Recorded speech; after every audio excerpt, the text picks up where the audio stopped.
ಕೆಲಸ ಮಾಡ್ತಾ ಇಲ್ಲ. 40% ಬಿಜೆಪಿ ಮೇಲೆ ಅಂತ ಕಮಿಷನ್ ಕುತ್ತರಿಸಿ 80% ಇವರೇ ಸ್ವಂತ ಕೆಲಸ ಮಾಡ್ಬೇಕು. ಇವಾಗ ಕರ್ನಾಟಕ ದೋಚೋ ಕೆಲಸ ಮಾಡ್ತಾವೆ. ಇನ್ನು ಯಾರು ಬಂದ್ರು ಅದು ನಿಲ್ಲಲ್ಲ. ನಾವಿನ್ನ ಜಾಸ್ತಿನೇ ಹೊರತು ನಿಲ್ಲಲ್ಲ. ಹಂಚ್ಕೊಂತ ಇರೋದಷ್ಟೇ. ಎಲ್ಲರಿಗೂ ಫ್ರೀ ಬಾಗಿಗಳು ಅವು ಇವು ಅಂತ ಇನ್ನ ದುಡ್ಡು ಕೊಟ್ಟಿಲ್ಲ ಮಹಿಳೆಯರಿಗೆ ಈ ಸಲ ಕಣ್ ತರಿಸ್ದಾಗ ಒಂದು ಕೊಟ್ರೆ ಒಂದಿಲ್ಲ. ನಿನ್ ದುಡ್ಡು ನಿಮ್ಮ ಯಜಮಾನ್ ಕಿತ್ಕೊ, ಇನ್ನೊಬ್ರು ಕಿತ್ಕೊ, ನಿನ್ ಕುಟುಂಬದ ಕಿತ್ಕೊ, ಒಂದು ಕರೆಂಟ್ ಬಿಲ್ನಿಂದ ಹಿಡಿದು ಒಂದು ರೇಷನ್ನಿಂದ ಹಿಡಿದು ಎಲ್ಲ ಜಾಸ್ತಿ.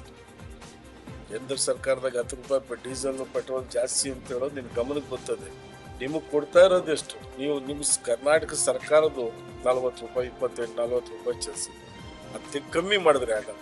ಇಷ್ಟು ದುಡ್ಡೇ ಇಲ್ಲ ಸರ್. ಒಂದ್ ಕಡೆ ಡಿ ಕೆ ಶಿವಕುಮಾರ್ ಸಿಎಂ ಏನು ಅಂದರೆ ನಾನು ದುಡ್ಡು ಹೊಡಿಬೇಕು, ನನ್ನ ಕೈ ಮುಟ್ಟಬೇಡ, ನೀನೇ CM ಆಗೋ, ಈ ಮಿನಿಸ್ಟ್ರಿಗೆ ಒಪ್ಪಂದ ಮಾಡ್ಕೊಬೇಕಲ್ಲ.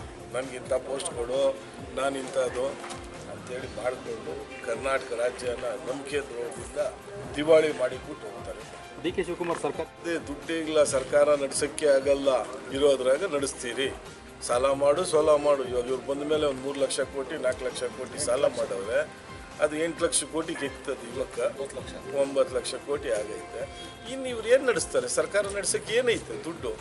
ಅಲ್ಲಿ 2,000 ಕೊಡು ಅಂತೇಳಿ ಒಬ್ಬ ಮಹಿಳೆ ಮೇಲೆ 50,000 1 ಲಕ್ಷ ಸಾಲ ಮಾಡಿಸಿ, ಇವಾಗ ಮಹಿಳೆಯರು ಇರೋದು 3 ಕೋಟಿ ಜನ ಮಹಿಳೆಯರು ಬರ್ತಾರೆ. 6 ಕೋಟಿ ಅಂದರೆ 3 ಕೋಟಿ ಜನ ಬರ್ತಾರೆ. 3 ಕೋಟಿ ಮಹಿಳೆಯರ ಮೇಲೆ 1.5 ಲಕ್ಷ ಸಾಲ ಮಾಡಿ ಇವ್ರಿಗೆ 1 ಲಕ್ಷ ಕೊಡೋದೇನೈತೆ?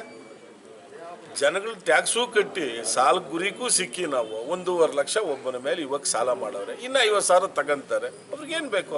2,000 ಅಲ್ಲ 5,000 ಕೊಡ್ತಾ ಇದ್ರೆ ಸಾಕು. ನಿಮ್ಮ ದುಡ್ಡು ನಿಮ್ಮ ತಲೆ ಮೇಲೆ ಇಕ್ಕಿ ಸಾಲ, ಜನಸಂಖ್ಯೆ ಇಕ್ಕಿ ಸಾಲ ಮಾಡೋದು, ಆಸ್ತಿ ಇಕ್ಕಿ ಸಾಲ ಮಾಡೋದಲ್ಲ.